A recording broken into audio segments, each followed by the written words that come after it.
I did all the cutting for the hood. This is a carbon fiber hood. Who did the assembly on the motor? Bought it as a crate motor, but I put the cam in it, re-put the heads on it, checked all the valves, everything, and went through everything.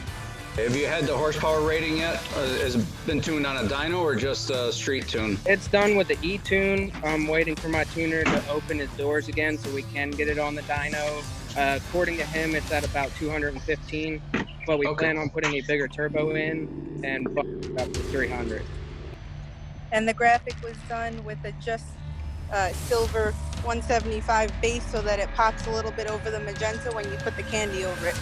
I physically was the one who did all the flare work, cutting, molding the flares, making sure they fit on properly. Took a lot of custom cutting and fitting.